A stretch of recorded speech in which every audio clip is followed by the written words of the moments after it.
वो ट्रेन के रिजर्वेशन के डब्बे में बाथरूम के तरफ वाली सीट पर बैठी थी।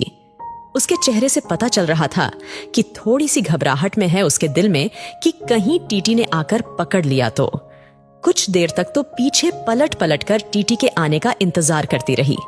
शायद सोच रही थी कि थोड़े बहुत पैसे देकर कुछ निपटा लेगी। देखकर यही लग रहा था कि जनरल डब्बे में चढ़ नहीं पाई, इसलिए इसमें आकर बैठ गई। शायद ज्यादा लंबा सफर भी नहीं करना होगा। सामान के नाम पर उसकी गोद में रखा एक छोटा सा बैग दिख रहा था। मैं बहुत देर तक कोशिश करता रहा पीछे से उसे देखने की कि शायद चेहरा सही से दिख पाए, लेकिन हर बार असफल ही रहा। फिर थोड़ी देर बाद वो भी खिड़की पर हाथ टिकाकर सो गई और मैं भी वापस से अपनी किताब पढ़ने में लग गया। लगभग 1 घंटे के बाद टीटी आया और उसे हिलाकर उठाया। कहाँ जाना है बेटा? अंकल, दिल्ली तक जाना है। टिकट है? नहीं अंकल, जनरल का है, लेकिन वहां चढ़ नहीं पाई इसलिए इसमें बैठ गई। अच्छा, 300 रुपये का पेनाल्टी बनेगा।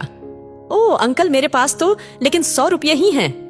ये तो गलत बात है बेटा, पेनाल्टी तो भरनी पड़ेगी। सॉरी अंकल, मैं अगले स्टेशन पर जनरल में चली जाऊंगी। मेरे पास सच में पैसे नहीं हैं। कुछ परेशानी आ गई इसीलिए जल्दबाजी में घर से निकल आई और ज्यादा पैसे रखना भूल गई। बोलते बोलते वो लड़की रोने लगी।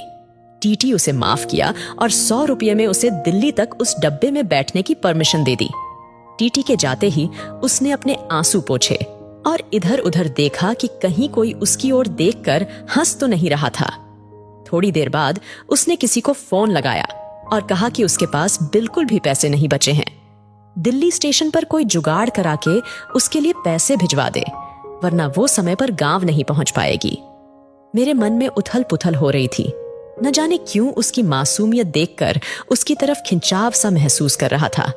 दिल कर रहा था कि उसे पैसे दे दूं और कहूं कि तुम परेशान मत हो और रो मत। लेकिन एक अजनबी के लिए इस तरह की बात सोचना थोड़ा अजीब था। उसकी शक्ल से लग रहा था कि उसने कुछ खाया पिया नहीं है शायद सुबह से, और अब तो उसके पास पैसे भी नहीं थे। बहुत देर तक उसे इस परेशानी में देखने के बाद मैं कुछ उपाय निकालने लगा जिससे मैं उसकी मदद कर सकूं और फलर्ड भी ना कहलाऊं। फिर मैं एक पेपर पर नोट लिखा। बहुत देर से तुम्हें परेशान होते हुए देख रहा हूं। जानता हूं कि एक अजनबी हम उम्र लड़के का इस तरह तुम्हें नोट भेजना अजीब भी होगा और शायद तुम्हारी नजर में गलत भी, लेकिन तुम्हें इस तरह परेशान देखकर मुझे बेचैनी हो रही है, इसलिए यह 500 रुपये दे रहा हूं। तुम्हें कोई एहसान न लगे इसलिए मेरा एड्रेस भी लिख रहा हूं। जब तुम्हें सही लगे मेरे एड्रेस पर पैसे वापस भेज सकती हो। वैसे मैं नहीं चाहूंगा कि तुम वापस